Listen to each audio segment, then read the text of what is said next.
कहिए दिल बानी तू जना जिंदगानी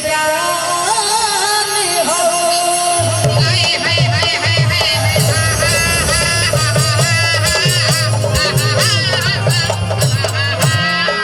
अब छोड़ दी, अब रहे दी।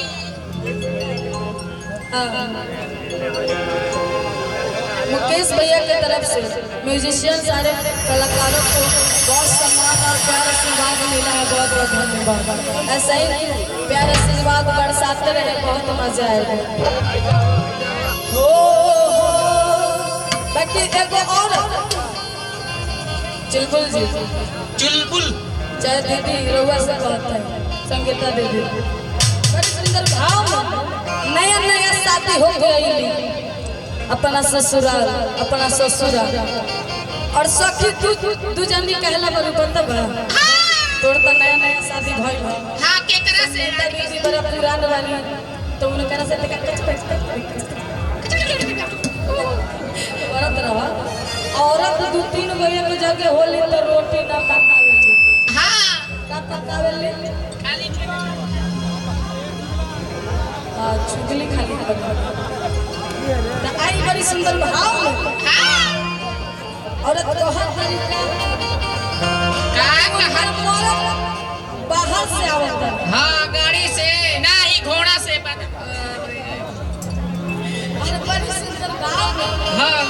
जब केहू साल भर के बाद बाहर से आवेला हाँ तो कर्मन अपने रहेला कजूर पर पहले घर आके पर बेग उतार के रख दी कहां बारू हो पहले जाके हरी हरिये में सटल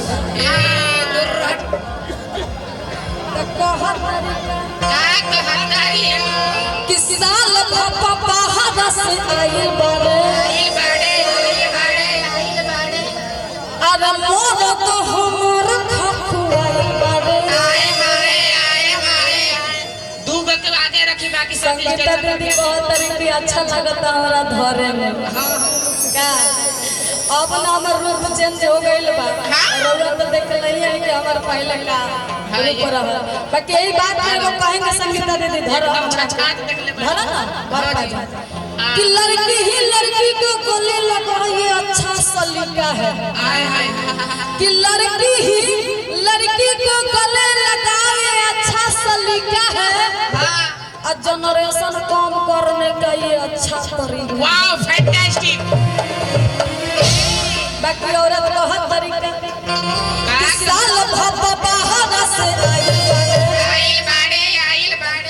अरे मारो तो हमर खखुआइल बाड़े कि घरवा में घुस रहे कर न शरम अब करेला कुछो न करेला तो नहीं हरा से मिलल बाबा लाई के पलंग नहीं हरा से मिलल बादा है जुआ पलंग अब पापा जी के दे हल है जुआ पलंग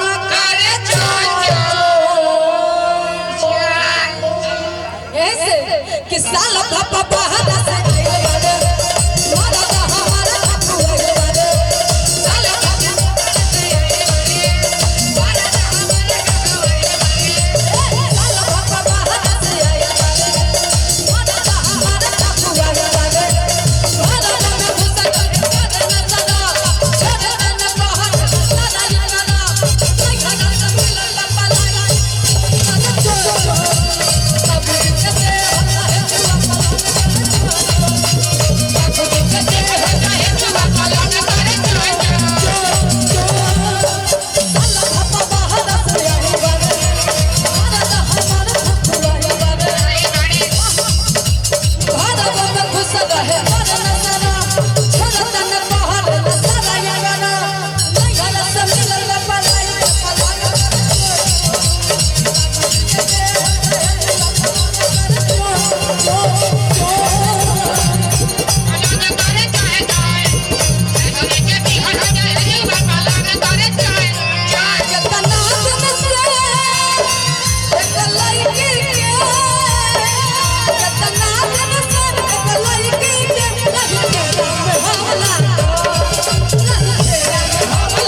बाजा एको को थम्स अप नहीं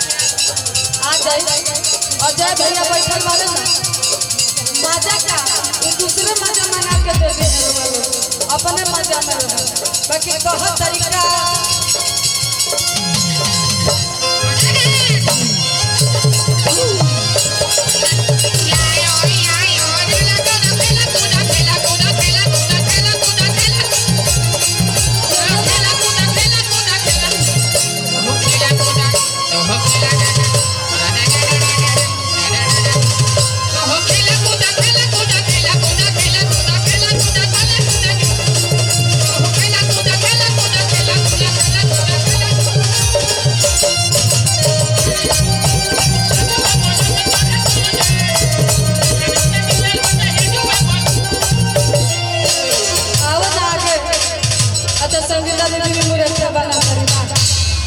चलो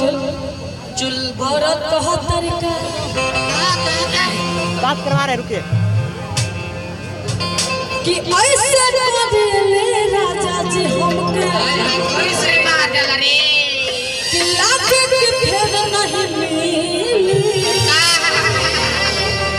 आ ठोके न देले हमरा के राजा के मार में ऐसे करे ले राजा जी लागे के फेर नहीं मिली ठोके न देले हमरा के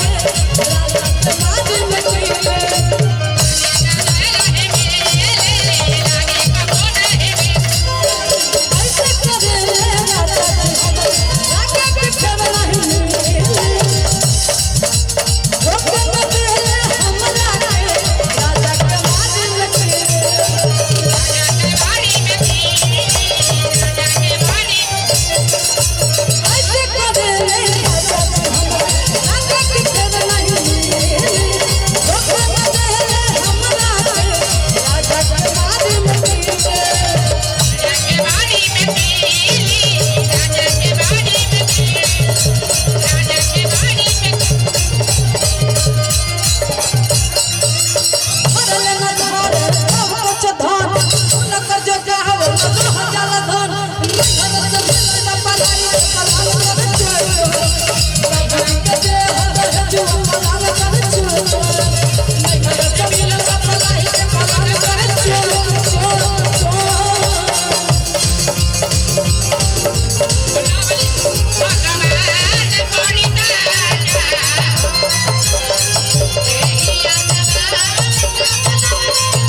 बाकी आगे कहा तरीका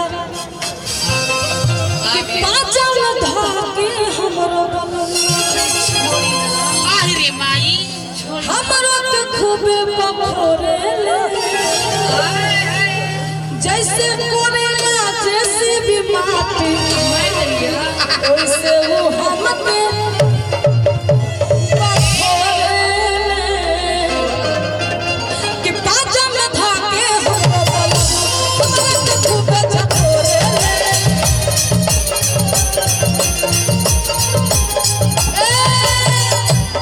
सूर्या ठाकुर